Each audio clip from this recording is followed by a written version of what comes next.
মমতা বন্দ্যোপাধ্যায় উনি ঠিক ছিলেন, 1,500 টাকা দিতেন কিন্তু রাইট টাইমে ঢুকিয়ে দিতেন। পশ্চিমবঙ্গের রাজ্যে সাধারণ মানুষ প্রত্যেকটা জেলায় জেলায় আজকে অন্নপূর্ণার টাকা ঢুকেনি বলে বিক্ষোভ করছে। তাদের বিক্ষোভের কারণ কি? তাদের যে অন্নপূর্ণার টাকা 3,000 টাকা সেটা ঢোকেনি, সরকার রাইট টাইমে দেয়নি, বা যারা যোগ্য, সরকার যাদেরকে বলেছিল যোগ্য, যে যোগ্যদেরকেই দেওয়া হবে, সেই টাকা সরকার যোগ্যদেরকে দেয়নি। যারা আজকে রাস্তায় নেমেছে, যারা সাধারণ মানুষ, খেটে খাওয়া মানুষ রাস্তায় নেমেছে, এরা তো যোগ্য, এরাই তো লক্ষ্মীর ভাণ্ডার বা অন্নপূর্ণা ভাণ্ডার পাওয়ার যোগ্য, কিন্তু কই তারা পাচ্ছে, যার কারণে আজকে তারা ক্ষোভে ফেটে পড়েছে। ক্ষোভটা কার প্রতি? সরকারের প্রতি, বর্তমান যে সরকার আছে তার প্রতি ক্ষোভ, যে তারা সঠিক সময়ে টাকা ঢুকাচ্ছে না। আজকে তাদের মনের মধ্যে এই প্রশ্ন জেগেছে যে আমাদের আগেকার মুখ্যমন্ত্রী অর্থাৎ মমতা বন্দ্যোপাধ্যায় উনি ঠিক ছিলেন, 1,500 টাকা দিতেন কিন্তু রাইট টাইমে ঢুকিয়ে দিতেন।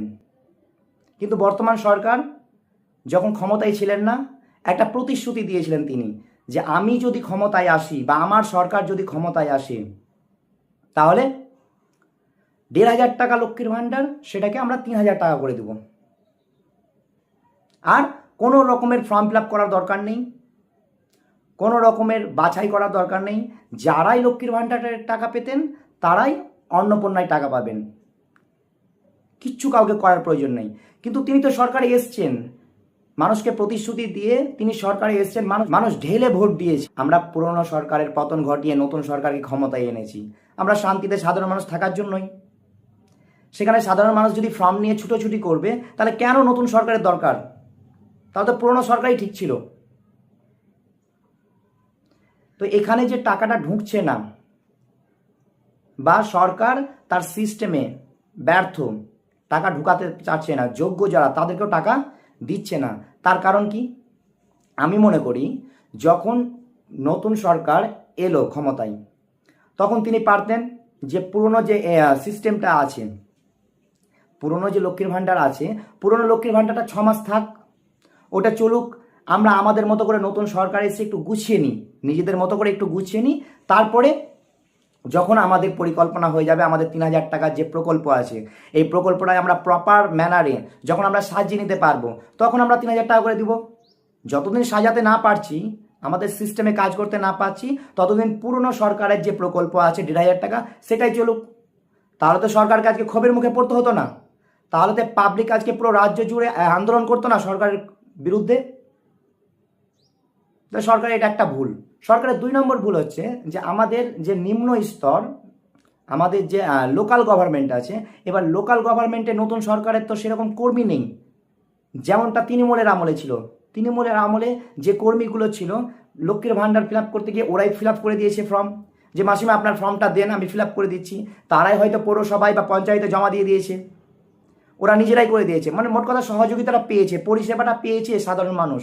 কিন্তু এই সরকারের আমলে তো সেটা হচ্ছে না। এদের একমাত্র ভরসা হয় সাইবার ক্যাবগুলো, সেখানে যাচ্ছে, সেখানে গিয়ে তারা আবেদন করছে। এবার সাইবার ক্যাপের মানুষগুলো যদি অতটা শিক্ষিত না হয় তাহলে ফর্মে ভুল আসছে, সুতরাং আবার সেই সমস্যায় পড়ছে সাধারণ মানুষ। তাহলে তারা পরিষেবাটা পাচ্ছে কোথায়? এই যে আজকে আমি খবরেই দেখছিলাম যে একটা মহিলার ব্রেস্ট ক্যান্সার হয়েছে, তো মহিলা মানে হাউমাউ করে কাঁদছে, তিনি হাউমাউ করে কাঁদছে যে তার লক্ষ্মীর ভাণ্ডারে যে টাকাটা ঢুকতো বন্ধ হয়ে গেছে, সুতরাং সে আর টাকা পাচ্ছে না, ওষুধ কেনারও টাকা পাচ্ছে না।